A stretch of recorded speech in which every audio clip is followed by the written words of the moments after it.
Governing Principles of Ancient China, based on 360 passages. This is volume 1. There are 3 volumes, which are translated out of 10 volumes into English, German, Spanish, Russian, and other languages.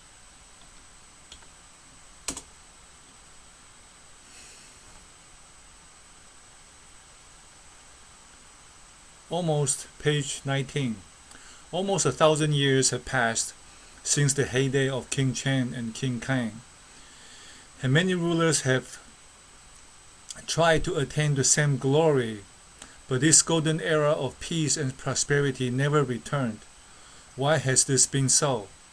It is because rulers have forsaken the law and moral standards, and have instead pursued selfish desires, spoiling themselves with extravagance, and totally neglecting the practice of benevolence and righteousness. Page 20. In general, anything that develops too fast will fall apart just as quickly, whereas a slow and steady development is more assured of yielding a favorable result. Plants that unravel into full bloom in early morning may wither and fall by the evening, but the slow-growing pine trees will not wither even in the extreme winter cold. Hence, a superior person does not hasten to achieve results. Chinese people have a saying, takes 10 years to raise a tree, takes 100 years to raise a human being. And now I'm beginning to understand that saying. Page 21. Duke Yi of the state of Rang was known for monopolizing wealth and profits for himself, and for being oblivious to its adverse effects on the society. One should know that wealth and profits are the very sources of survival for hundreds of materials nurtured between heaven and earth. To monopolize them will give rise to an unbalanced situation, thereby causing much harm. How can one monopolize the resources when they are needed by so many? To do so will arouse anger from the public. If we teach our Lord to monopolize resources, instead of urging him or her to take precaution against major disasters, can his reign last long? It's against the way, the Tao. Page 22. Craving for visual splendor can distort our vision and impede our ability to see the truth about things. Basking in musical amusement can numb our hearing and impede our ability to appreciate the finer meanings in music. Excessive indulgence in fine cuisine can dull our taste buds and impede our ability to appreciate the food. Wallowing in the thrill of game hunting can make us reckless and lose our sanity. Being desirous of rare and precious objects can cause our greediness to grow and drive us to behave wickedly. Page 23. King Yu of antiquity said, if a ruler is obsessed with womanizing and hunting, drinking fine wine, singing and dancing, living in lofty mansions with intricate wall paintings and carvings, any one of these will surely bring forth the ruin of his country. Page 24. Hence, a ruler can ruin a country or be a leader zealous about expanding his territory, but unconcerned with his duty to advance benevolence. He is concerned with pursuing a position of great authority, but does not care too much about promoting virtues. By doing this, he has in fact given up all the conditions that can assure his country's survival. Inevitably, he will lead the country to a path of destruction. Page 25. Nothing can do more harm to a leader than widespread knowledge of the fact that he craves adoration and popularity. Once a leader falls into the traps of wanting an inflated name for himself, his officials will know what he wants and conform to his wishes. Page 26. The ancients said, if a farmer refuses to work, Some people will starve. If a woman refuses to weave, some people will suffer in the cold. When the growth of all things is limited by seasons, but we consume them as if they will be available without limitation, the resources will sooner or later be depleted. The ancients governed and planned meticulously, and they would have had the foresight to ensure the treasury had enough reserves to sustain the nation. Do not overspend, right? Page 27. Thus, to cultivate oneself in order to rule a country, nothing can be more significant than to restrain one's desires. The book of Li Ji said, "Don't give in to desires." We have seen rulers and senior ministers of the past and present have achieved success through hard work and lived frugally, and that those who failed did so were extravagant and wasteful. Frugal people will restrain their desires, but spendthrifts will let their desires run free. Self-gratification will endanger one's life, while moderation will keep one safe. And this not only is appropriate for the ruler of a nation, but for individuals. If we eat, drink, indulge in sex, passion and appetite too much, it definitely weakens us. We all know that. Try to eat 100% more than what you should. Try it for a month, and you will see. Page 28. Before a ban has been stated clearly by the government, severe punishments were enforced to suppress disorderliness. Before a well-planned military strategy has been devised, the armed forces were deployed in full force to invade a neighboring country. Is this not like cutting down the crops in order to destroy the locusts? Or chopping down trees to get rid of infestations of worms or bugs? Or swallowing poison in order to kill lice and fleas? Or tear down a house in order to chase away sparrows and rats? Page 29. Thus, a sage ruler always has the welfare of the people at heart. He will never wage a personal vendetta at the expense of public justice. Always keep the big picture, right? It's not about what you want, what I want. There's other people involved. There are other people. Page 30. Confucius said, "When I walk along with others, they will serve me as my teachers.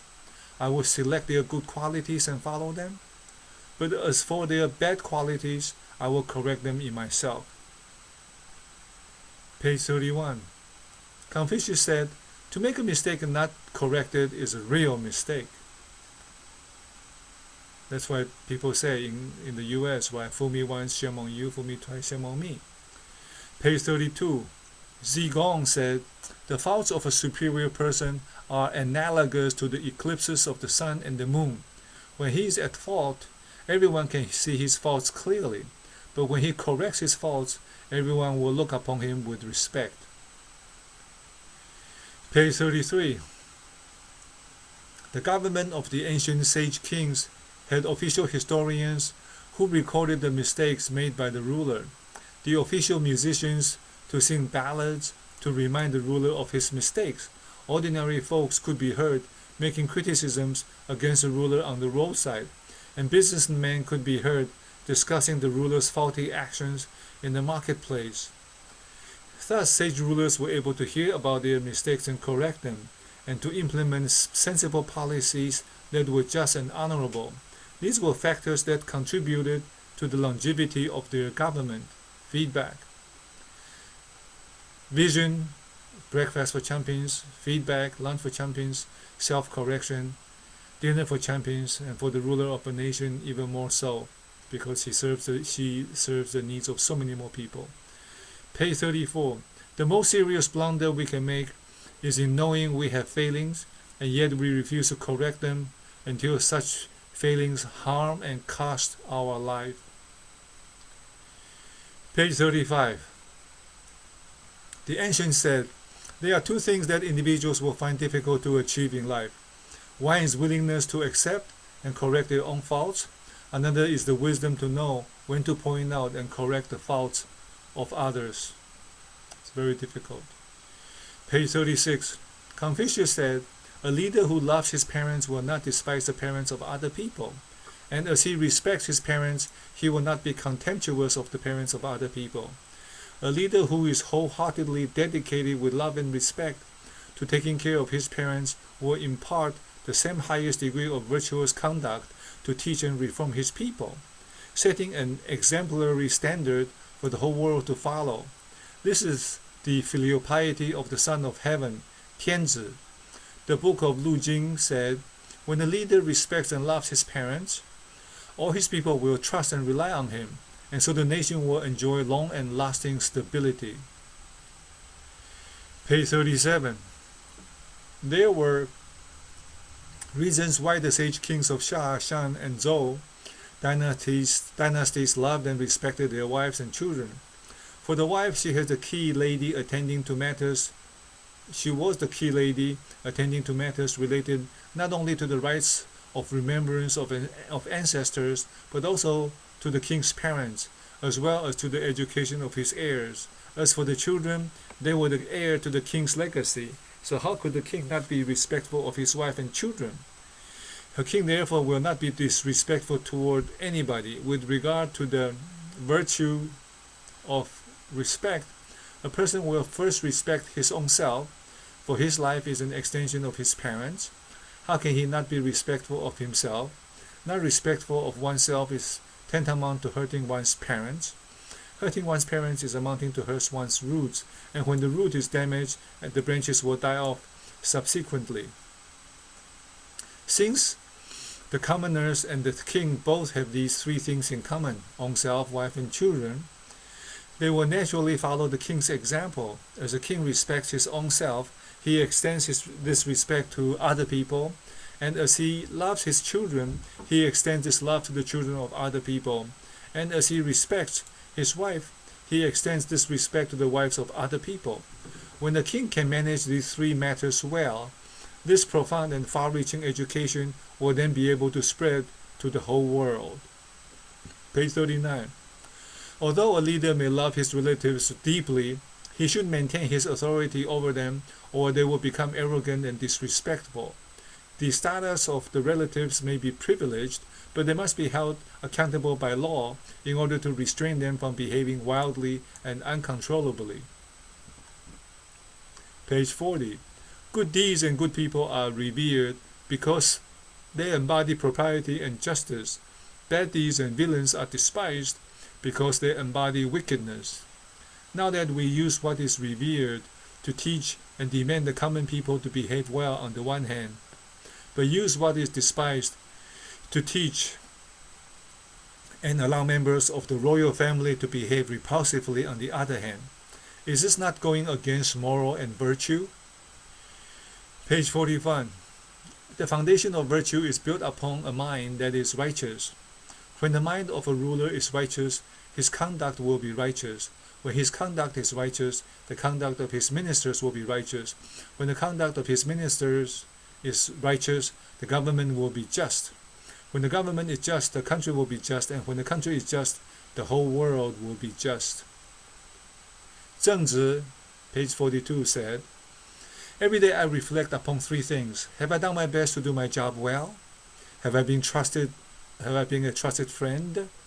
Have I put into practice lessons given to me by my teacher, or prepared my lessons before teaching them to my students?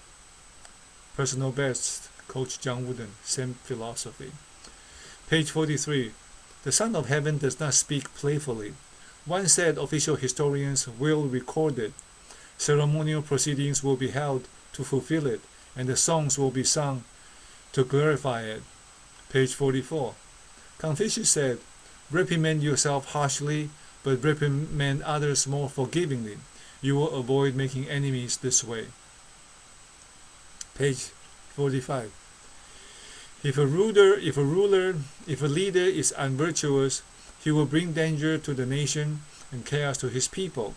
A virtuous leader, on the other hand, will bring stability to the nation and order to his people. The fate of a nation therefore lies in the hands of a good ruler who is capable and wise, independent from the changing of seasons. Page 46. King Tan, who founded the Shang dynasty, said, If in my person as a king I have committed offenses, O Lord of heaven, do not hold the people of the myriad regions responsible. If the people in the myriad regions committed offenses, let the punishment fall on me alone, for I have not taught people the proper way to behave. Page 47. When the sage ruler committed a mistake, he would reflect upon the mistake and correct it. When he accomplished any achievement, he would attribute the achievement to the people. The self-reflection would help him to stay disciplined, while the attribution of success to others will bring great joy and happiness to the people. Making people feel happy while he remained watchful over his own actions is a successful governing principle of a good leader, and also good to be humble and not egotistical. Page 48.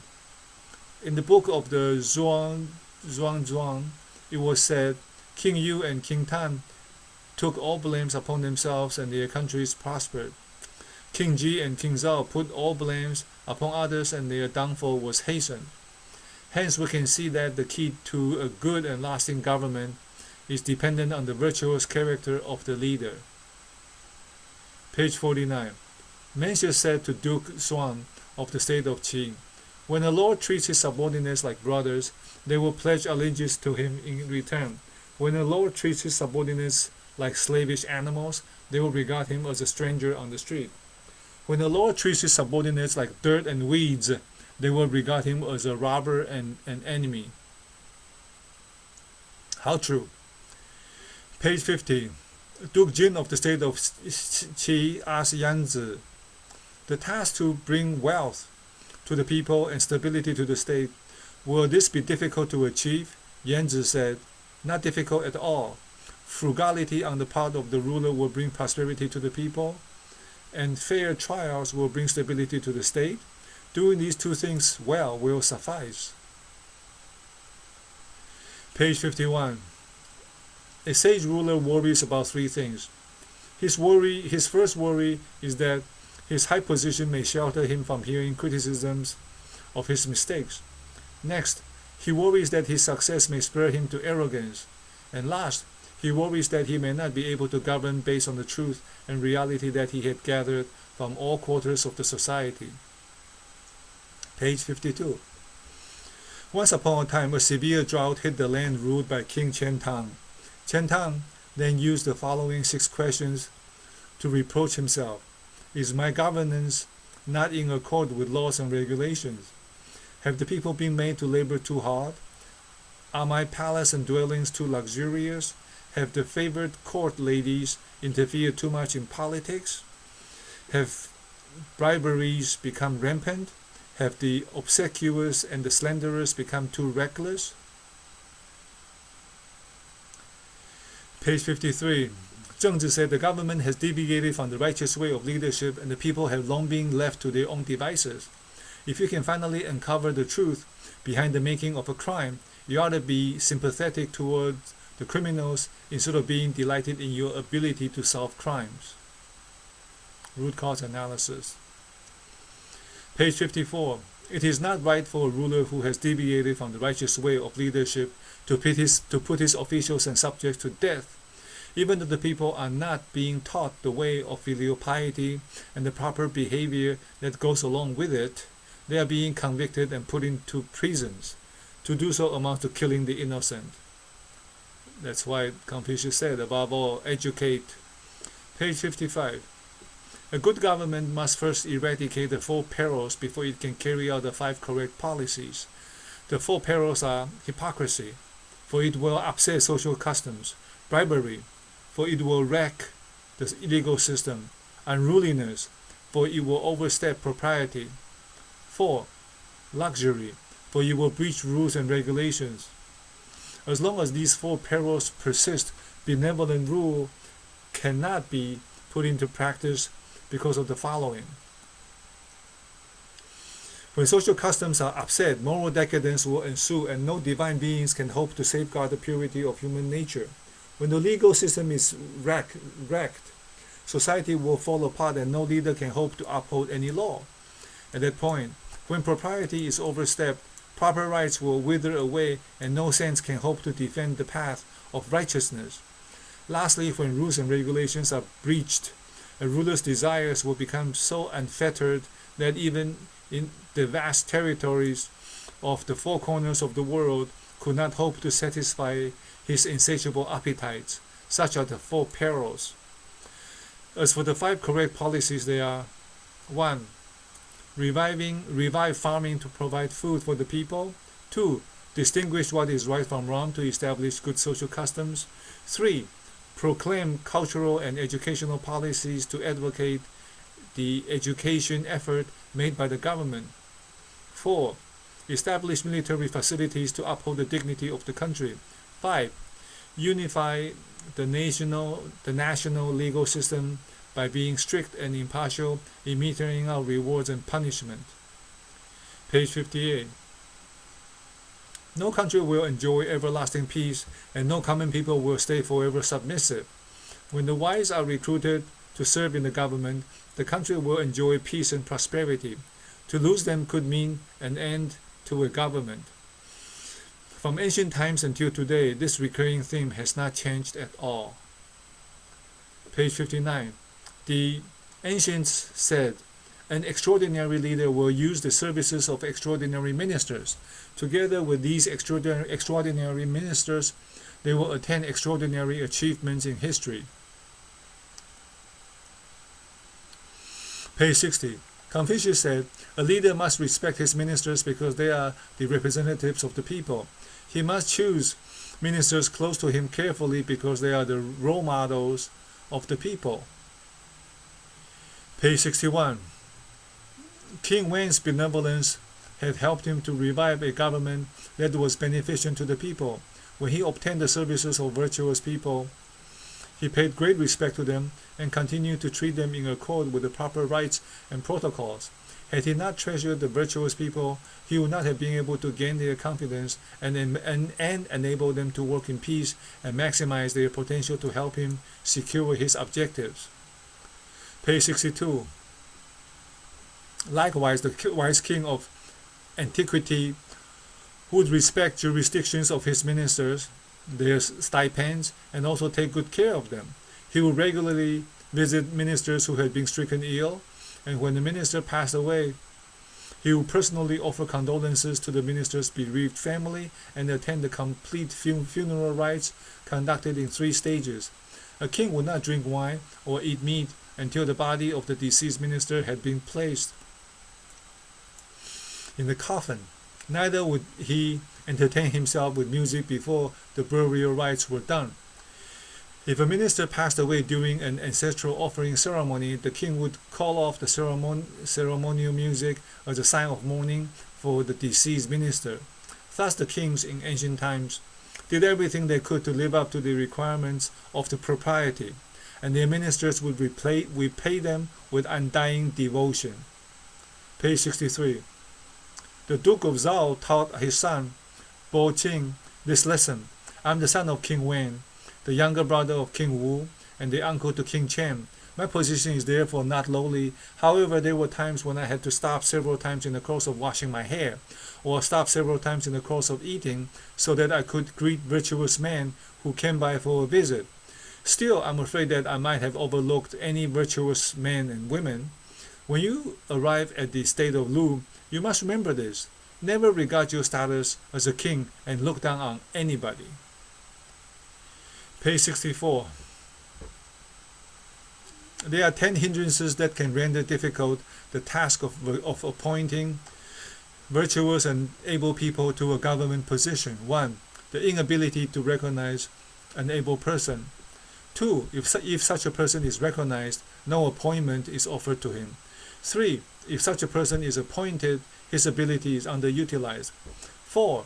The service of this person is terminated before his term is over. 5. A person's virtues are overlooked and his service is disregarded due to minor resentments from the leader. 6. This person's outstanding contributions are dismissed because of some minor offenses he has committed. 7. This person's overall excellence is concealed because of some minor flaws in his character. 8. This person's integrity is hurt because of disparaging attacks waged against him by malicious parties. 9. Deviant beliefs have disrupted regular laws. 10. A virtuous and able person is dismissed because of unfounded accusations made by backstabbers who are jealous of his presence. If the 10 hindrances are not eradicated, the able and virtuous ministers will not be able to serve and assert any influence within the government. And when good ministers are not put to good use, a country's ability to survive will be challenged. Page 66. King Wen posed this question to his strategist Zhang Taigong. A ruler is enthusiastic in recruiting the best of minds to work in the government, but little has been gained. Social disruptions are on the rise, and they are threatening the security of the country. How can this happen? Taigong said. If you select the best of minds, but cannot put them in positions of influence, their presence is only useful in name but not useful in practice, King Wen asked. So who is at fault here? Taigong replied. These problems arose because a leader favors a so-called celebrity made famous by worldly standards and not somebody with any ability to do the job properly. Page 67. If a leader habitually humiliates his ministers and subjects, wise strategists will become reluctant to devise plans for him. Eloquent people will become reluctant to embark on diplomatic missions for him. Courageous men will become reluctant to engage in warfare for him. Without the advice on the wise strategist, the country will be trapped in danger. Without the services of eloquent diplomats, the relations with other countries will be put under strain. And without the dedication of brave men to fight gallantly, the frontiers will soon become targets of invasion. Page 68. A country is governed well because it has a wise leader. A country is in ruin because it has a foolish leader. A wise leader will listen and gauge opinion from all sides, but the foolish leader will only listen to opinions that echo his own mind. So if a leader is broad-minded and able to accept suggestions from all parties, his sagacity will increase day by day. On the contrary, if he insists on listening to the one-sided, sly and fawning remarks, his foolishness will also increase day by day. Page 69. We have heard that a good leader will not refuse to hear from the loyal and forthright ministers and distance himself from the obsequious and the servile. However, government after government had fallen throughout history because forthright and loyal ministers were punished, while obsequious, fawning, kissing up ministers were rewarded and favored. Perhaps it is easier to accept flattery than to accept honest advice. Page 70. A wise leader worries about being surrounded by flatterers, a situation that can isolate him from hearing the truth about his own mistakes. Hence, he opens up the channels where people can speak their mind, and he listens to people who defy his wishes. As long as the proponents express their opinions out of loyalty and sincerity for the common good, he will gladly accept them even though their propositions may not be right all the time. Page 71. Emperor Shun said, "If I made a mistake, you must help to correct me. Do not seem agreeable in front of me, but stir up negative remarks against me behind my back." Likewise, a good government will encourage people to submit their dissensions to the government and guide them to speak out truthfully. This way, a government will be able to get to the bottom of things and draw up sensible policies. Page 72. A leader who brings greatness to his nation welcomes criticisms directed at him. A leader who brings chaos to his nation prefers praise that glorifies his name. For the former, good fortune will follow him because he will make fewer mistakes over time. But for the latter, misfortune will beset him as he sinks deeper into the false acclaim that is detrimental to his virtues. Page 73. On seeing men of integrity being dishonored and witnessing officials who dare to speak up being silenced, Many ministers knew this was wrong, but nobody dared to stand up and fight to remedy this situation. When everybody is weary of admonishing the government, this is indeed the greatest misfortune that besets a nation. Page 74. Confucius said, effective medicine is bitter, but it can cure sickness. Truthful words are not enticing, but they can help people to correct their mistakes. The nation enjoyed prosperity under King Tang and King Wu because they listened to admonitions extensively from all sides. On the contrary, the brutal King Ji and King Zhou preferred to listen to agreeable words that appealed to them, and this eventually led to their downfall. Page 75. If we make judgment lightly before all facts have been taken into consideration, what is right or wrong will no longer be clear, and the customs for making false accusations and engaging in flowery rhetoric will soon become fashionable. Page 76. Rare indeed is a leader who will not favor his admirers. Little does he know that his admirers are not deserving of his unquestioning trust. When the leader is charmed by these scheming ministers and refuses to dismiss them, he will overlook ministers who may oppose his wishes but nonetheless be truly helpful to his government. In the end, the right people will not be appointed to the right positions. Page 77. A house full of gold and jade cannot be safely kept forever. When wealth and honor leads to arrogance, it sows the seeds of one's own downfall. To retire at the height of one's own merit and fame is in accord with the law of nature. Because when you go to the highest, to the peak, what's going to happen next? Decline. The Tao. Page 78. The ability to listen and observe is a door to life or death, the key to safety or danger. If a leader cannot listen and observe from diverse sources, but relies only on opinions provided by his trusted sources, his plans will be deficient and incomplete. On the other hand, if he were to hear diverse sources and yet were to embrace this information in an unsuitable manner, or were to fail to evaluate them accurately, the resulting plans will still be disastrous. Confucius said, page 79, if everybody likes him, observe and study him carefully. If everybody dislikes him, also observe and study him carefully. A virtuous sage will neither make decisions based on public opinions, nor insist that his personal opinion be the only right way. Instead, he will consider both sides of the argument and measure them by the standards of righteous virtue, so that good candidates will not be omitted from the government and save the government from becoming corrupt and meeting with its demise. So that's principle-centered leadership.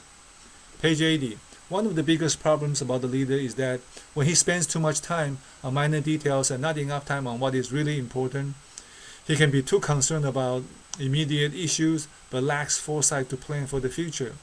History has shown us that such a leader will certainly bring forth destruction.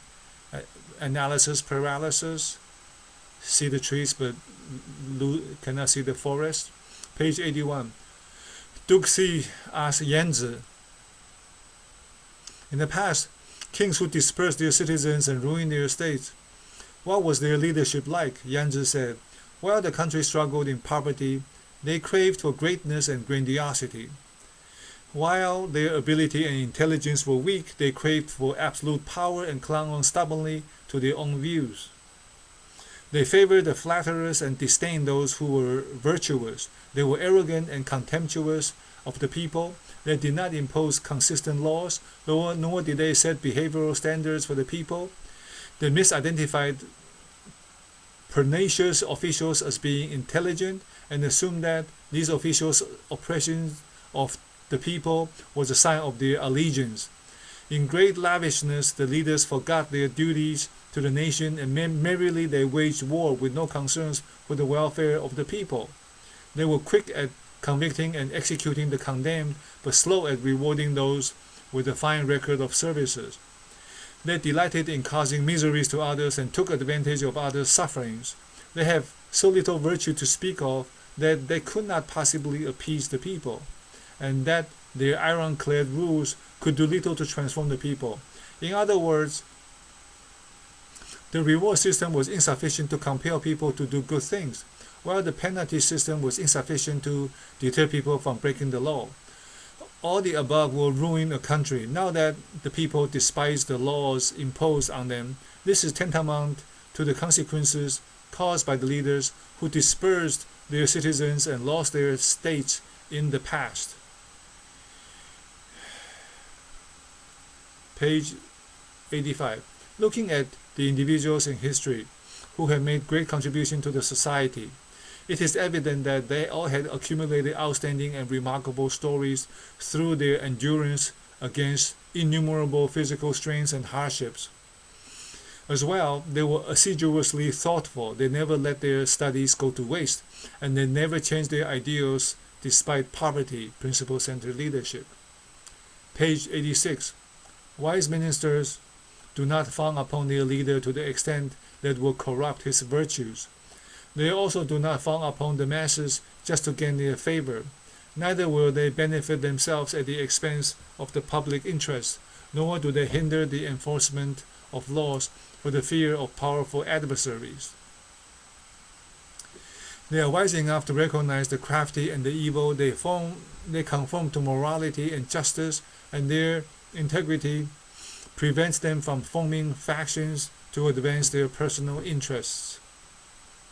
Even the Buddhist Master Jin Kong says, do not make too much offering to some monks or some Dharma teacher, or make them greedy and tempt them, and they may very well lose their way. Page 87. Once upon a time, the great scholar and government minister Yang Zhen was promoted to become the prefect of Donglai Prefecture. During his travel to Donglai via Chenjia County, he was approached in the middle of the night by a man called Wang Ming, who had been nominated by Yang Zhen to become the magistrate of the Chanyi County. Wang Ming brought with him 10 kilograms of gold as a gift. Yang Zhen was appalled and upset at the sight of this gift. He said to Wang Ming, "As your old friend, I understand you very well, but you don't seem to understand this old friend of yours very well." Wang Ming replied, "It is the dead of night. No one will know you received the gold." Yang Zhen corrected his friend. "Heaven knows, the deities know, you know, and I know. How can you say nobody knows?" Page 89. Once Duke Jinping asked Xu Xiang, "Of all the misfortunes that can befall a nation, which one is the greatest?" Xiang Jiang replied, "When a high-ranking official would rather covet wealth and power than to provide sensible counsel, and the low-ranking official would rather refrain from speaking the truth than to offend his superiors, and thus the leader cannot hear the voice of the people. This is the greatest misfortune that can befall a nation or even a family or a company." That's why when you have a bully running a company or a family, everybody shuts up, walking on eggshells, and codependency and dysfunction becomes the culture. So, page 90, a minister with great moral integrity who follows the 6 good conducts will enjoy honor and glory. In contrast, a minister who commits any of the 6 evil conducts will provoke humiliations. Note, the 6 good conducts of a minister are: 1. Has great foresight and takes preventive measures. Such a person is a sagely minister. 2. Modest and diligent, supports the good and eradicates the evil. Such a person is a good minister. 3. Hardworking and never tired of recommending good people to work for the government. Such a person is loyal minister. 4. Perceptive but about success or failure, turns misfortune into good fortune. Such a person is a wise minister. 5. Honest and scrupulous in his dealings, performs official duties with integrity. Such a person is an honorable minister. 6. Upright and outspoken, unafraid to point out the faults of his government. Such a person is a forthright minister. The 6 evil conducts of a minister are: 1. Being content with an official salary but having no interest in his job. Such a person is an incompetent minister. 2. Flatters effusively to placate his superiors. Such is a flattering minister. 3. talks cleverly in an ingratiating manner, and is jealous of good and able people. Such a person is a treacherous minister. 4. Talks artfully and sows discord among people. Such a person is a slandering minister. 5. Dictatorial and arbitrary, and forms divisive factions to advance his personal interests. Such a person is a crooked minister. 6. Works behind the scenes and stirs up trouble and unrest. Such a person is a vicious minister. Page 93. Confucius said, in attendance to the leader, superior persons reflect upon the ways in which they can serve with utmost loyalty in their official duties, and on retirement they reflect upon the ways in which they can remedy their leader's mistakes. They will help to advance worthy causes put forward by the leader, and they will not hesitate to remedy his shortcomings. Hence, the relationship between the superior and the subordinate is cordial and amicable. Page 94. There are 3 kinds of approach that an official can take to fulfill his duties: prevent, rectify, and reprimand. Prevent involves taking precautionary measures to prevent mistakes from happening. Rectify involves rectifying mistakes that have been done. Reprimand involves giving direct reprimand to the perpetrators. Among the 3, prevent is the best approach, followed by rectify, then by reprimand. That's why Dr. Golden talks about feed forward rather than feed back. When you give somebody a feedback, it's about the past is dead, they are back to the wall, they cannot change it. Feed forward is creating a positive future. Page 95. Confucius said, for the ones who serve the lords may take the following 3 errors. To speak when it is not necessary is being rash. To speak when it is necessary is being evasive. Not to speak when it is necessary is being evasive. To speak without observing the Lord's facial expression is being blind. Watch your timing, I guess. Page 67, page 96. Duke Jing asked Yang Zi, how should a loyal minister serve his Lord? Yang Zi replied, a loyal minister will not die for his Lord when his Lord is in danger, and he will not send his Lord away when his Lord is about to flee the state. Duke Jing was not very pleased with Yang Zi's reply and said, a lord confers land to his minister and thus enables the minister to become rich. He confers title to a minister and thus enables the minister to become noble. And if a minister is not willing to die for his lord or send his lord away when his lord is about to flee the state, how can this be justified? Yang Zi replied, had the Lord listened to the loyal minister's advice, the Lord would never be exposed to any danger in his life. Therefore, no situation would arise where a loyal minister had to sacrifice his life for his Lord. Likewise, a Lord who had accepted strategies proposed by the loyal minister would never need to flee the state. So no situation could arise where the minister would have to send the Lord on his way to exile. If advice was dismissed and consequently the loyal minister had to accompany his Lord to face death, would this not be absurd? And if his Lord did not accept good strategies proposed by the loyal minister and consequently the minister had to send the Lord on his way to exile, is this not hypocritical? Thus, a loyal minister should be able to provide counsel that can be accepted by his Lord and thereby save both himself and the Lord from tragedy. Interesting. Page 98. Confucius asked his student Zigong, who do you think is wiser, the one working hard for himself or the one nominating worthy officials to the government? To this Zigong answered, the one nominating worthy officials to the government is wiser. Confucius said, you are right. Page 99. A loyal official will nominate a competent person for an important post, even if that person is his foe. He will also dismiss an unscrupulous character from a task, even if that person is his close relative. Esteeming virtue. Page 101, 70. The original good self-nature of humans is called Shan. The right way of behavior following one's nature is called the Tao. The teaching and nurturing of human behavior in accordance with these norms is called Jiao. Therefore, Tao is indispensable to all human beings. That which is dispensable is not the Tao, the way. Lao Tzu.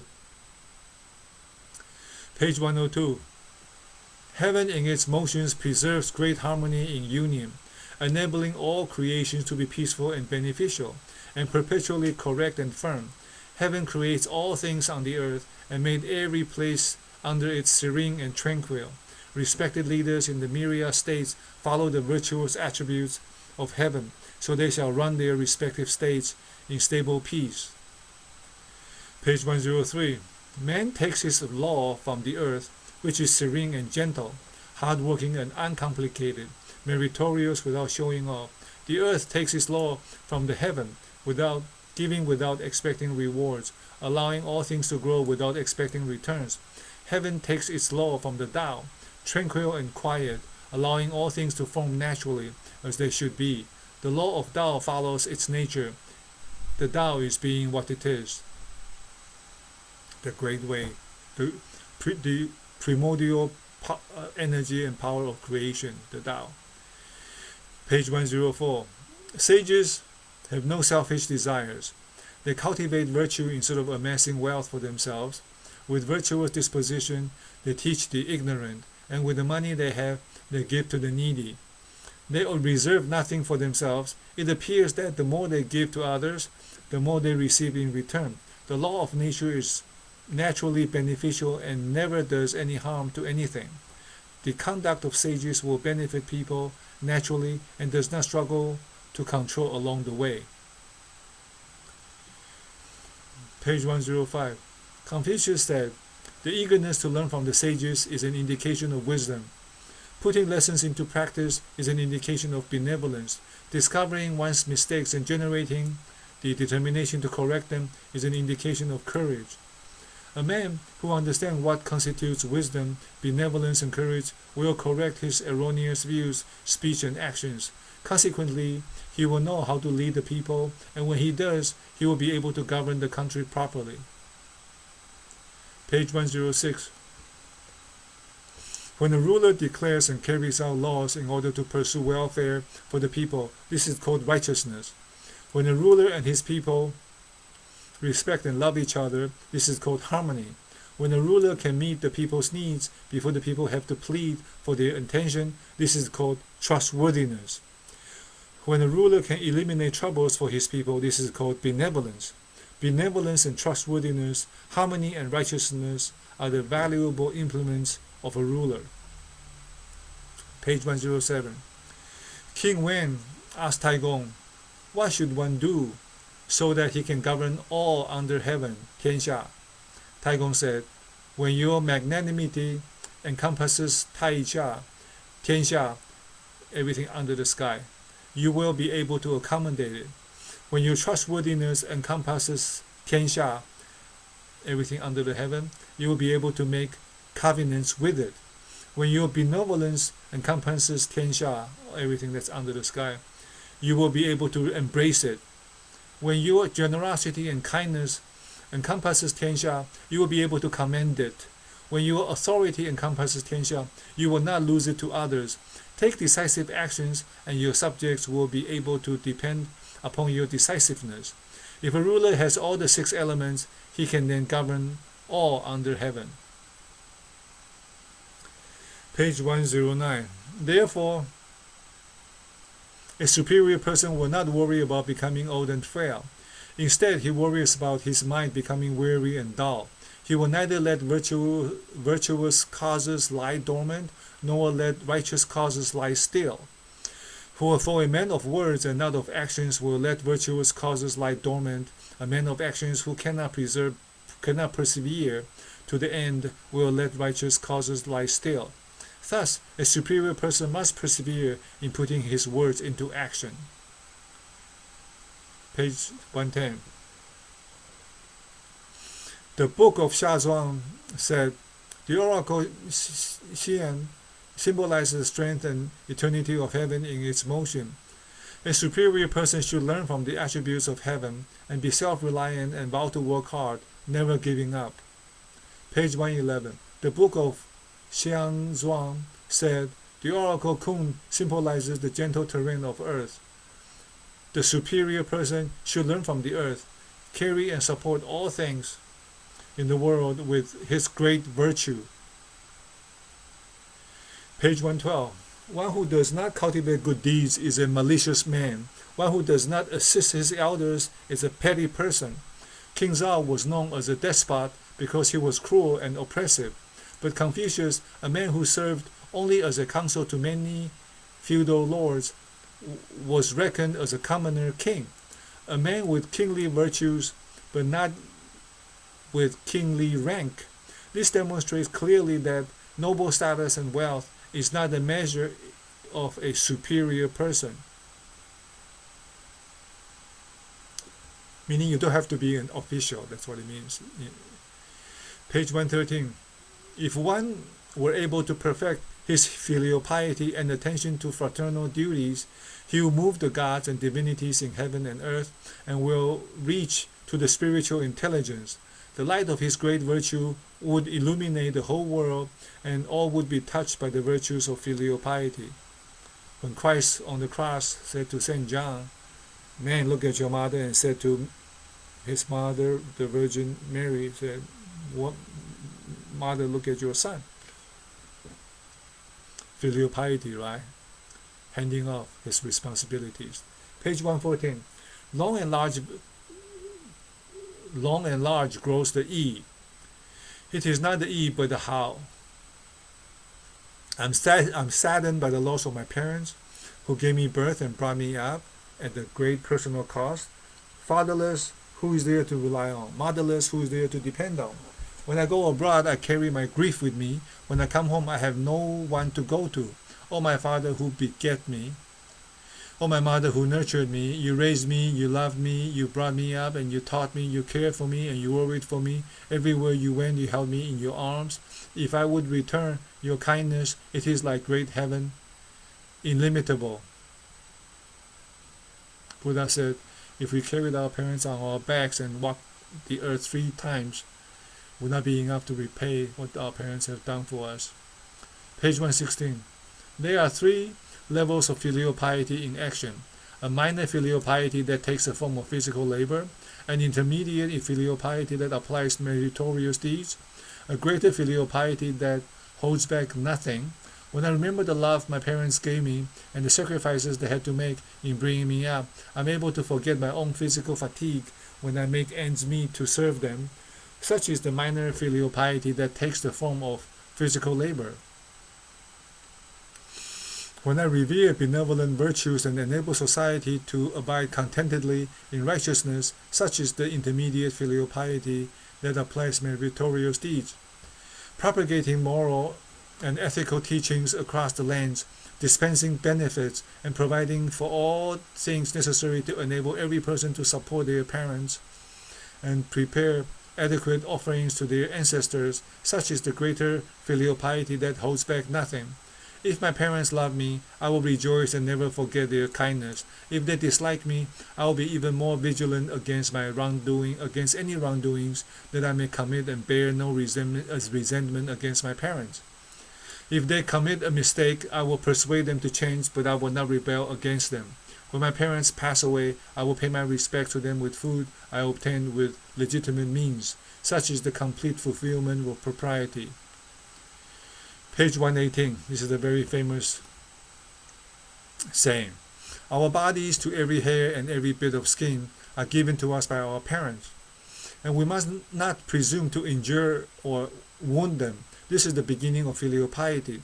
When we have established a virtuous character by the practice of filial course, so as to make our name revered in future ages and thereby glorify our parents, this is the ultimate goal of filial piety. It commences with the service of parents, it proceeds to the service of the ruler, it ends with the establishment of a virtuous character. Page 119. Above others and yet free from conceit, even when they live in high status position, they will not invite perils to themselves. They live with economy and carefully observe the rules and laws. Thus, even when they are wealthy, they will not spend wastefully. To live in a high status position without peril is a way to preserve lasting nobility. To possess wealth without wastefulness is a way to preserve lasting riches. When their riches and nobility do not leave their persons, they are able to preserve their land and bring harmony to their people. This is the filial piety of the Lords. It is said in the book of Shi Jing, Xiao Yu. Be apprehensive, be cautious, as if on the brink of a deep abyss, as if treading on thin ice. Always be careful of your conduct. Page 121. Senior ministers do not presume to wear robes other than those appointed by the law of the ancient kings, or to speak words other than those sanctioned by the ancient kings, or to exhibit conduct other than that exemplified by the ancient kings. Thus none of their words are contrary to those sanctions, and none of their actions are contrary to the virtuous way.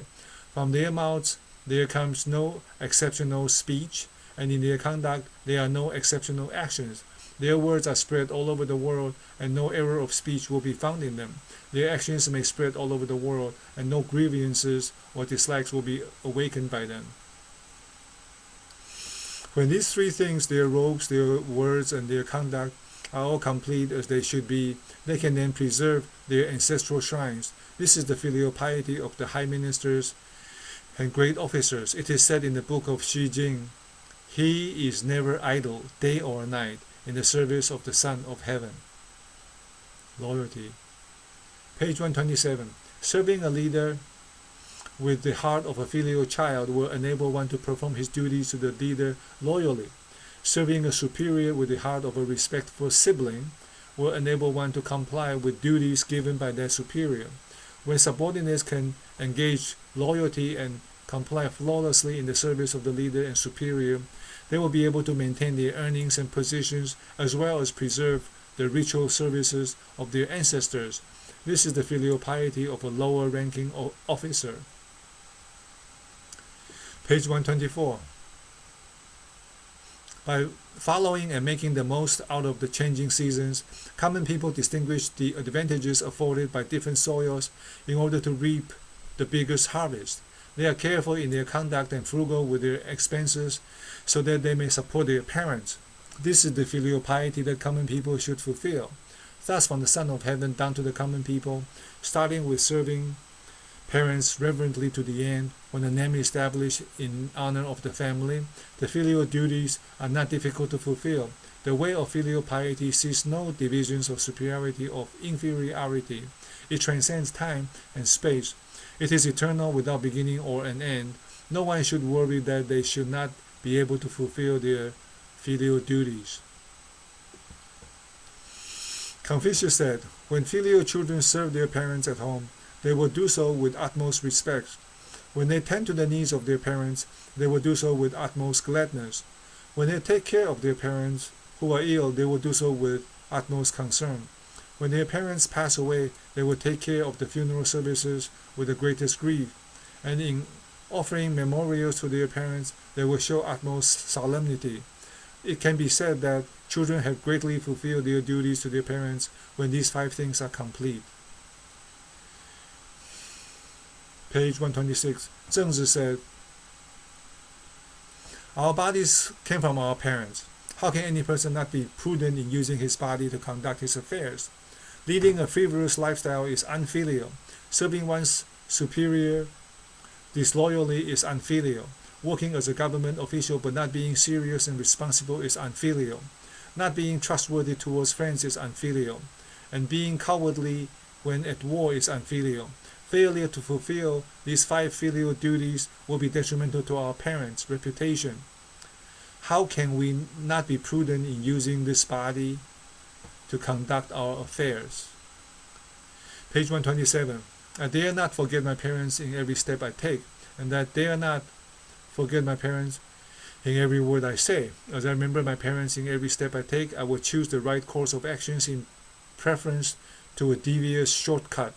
If there's a boat I can ride, I will not choose to wade across the river, all for the fear of putting this body given to me by my parents at risk. As I remember my parents in every word I say, I will not use abusive language and cause revile words to be thrown back at me. not subjecting myself to indignities and causing my parents shame, this can be considered as filial piety. Page 92, page 128. He who does not love his parents but loves others rejects virtue. He who does not revere his parents but revere others rejects propriety. Page 129. Zhengzi said, an officer cannot be without breadth of mind and vigorous endurance. His responsibilities are heavy, and his journey ahead is far and long indeed.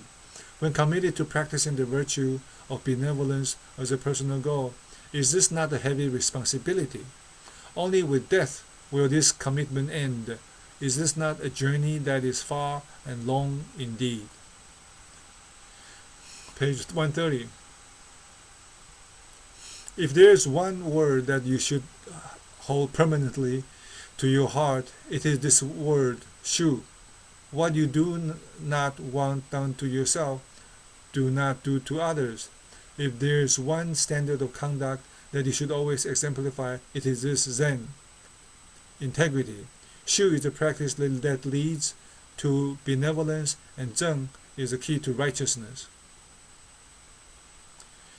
Page 131. Yang Yuan asked Confucius about the definition of benevolence. Confucius answered, to be able to control your desires and let your words and deeds to be steadfast in propriety is benevolence. Once you can do this, you will be able to affect the world to become benevolent also. Take the initiative upon yourself and do not expect initiation from someone else. Yang Yuan asked again, how can one carry such a practice? Confucius replied, do not look at things that do not accord with propriety. Do not listen to things that do not accord with propriety. Do not say things that do not accord with propriety. And do not do anything that does not accord with propriety. Those are the monkeys, right? They cover their eyes, their mouth, and their ears. See no evil, hear no evil, and speak no evil. Page 132. Zheng Gong asked about benevolence. Confucius said, when you face the public, act as if you were greeting prestigious guests. While employing the services of the common people, act as if you were officiating a major ceremony. What you do not want done to yourself, do not do to others. In this way, you will not incur any bitter feelings from anybody. Page 133. A man should not forget the friends he made when he was poor. A wife who has shared her husband's hardships must never be cast aside. Very good. Page 134. Heaven and earth are bound within the natural order, but when actualities are absent, they cannot transform and nourish all things. A leader and his subordinates are bound by a mutual commitment, but when sincerity is absent, they cannot work together in mutual admiration. Parents and children are bound by propriety, but when sincerity is absent, they become estranged from each other. Husband and wife are bounded in a relationship of gratefulness, but when sincerity is absent, they will end up leaving each other. Friendship is founded on ties of affection, but when sincerity is absent, all ties will be severed. Morality and ethics can help us manage our tasks appropriately, but it is through sincerity that we can earnestly understand the needs of others as well as the truth of things. Very nicely said. Page 136. In the cultivation of a good character, nothing can surpass the value of sincerity. Utmost sincerity can only be achieved through upholding benevolence and implementing righteousness. By being most sincere in upholding benevolence, we can right ourselves and influence people to do the same. By being most sincere in implementing righteous deeds, we can transform social customs from good to bad. Using benevolent and righteous values to educate people, the habits of self-correction and doing good deeds will eventually become an acceptable social norm. In this respect, the society will progress in line with the moral principles of heaven. Page 137. Only a superior person can be trusted to act in good faith. As soon as she loses his trustworthiness, everything he did in his life will be invalidated. Hence, a superior person takes his reputation for being honest very seriously. Page 138. Confucius said, if you want others to have confidence in you, you should speak little and carry out your words. Your actions will speak for themselves. After a period of time, the results become so evident that no one else could distort the truth from the eyes and ears of the public. Page 139. Ji Xia said, when a superior person assumes the position of an official, he must first earn the trust of the people before he gives orders to them. Otherwise, people will regard him as oppressive. When a superior person assumes the position of a subordinate, he must first earn the trust of his superior before he offers any advice to the latter. Otherwise, the superior will take it as an insult. Interesting. Page 140. If a leader instructs his minister in good faith, the ministers will also serve him in good faith. If a father teaches his children in good faith, his children will also show filial obedience in good faith. If a husband honors his wife in good faith, his wife will also submit to him in good faith. The leaders who adhere to virtuous principles will gain the faithful submission of their subjects in return. With this, all can be educated and transformed without exception. Page 141. A ruler who pretends to be benevolent is a hypocrite, and he who expects a minister to serve him earnestly while he treats them insincerely is ignorant. A hypocritical and ignorant leader will not attract ministers who will serve him with undying loyalty. Hence it was said in the book of Shanshu, a leader is analogous to the head of a man, and his ministers the arms and the legs. It is hoped that the leader and his ministers can work amicably as one body so that they will be able to govern the country properly.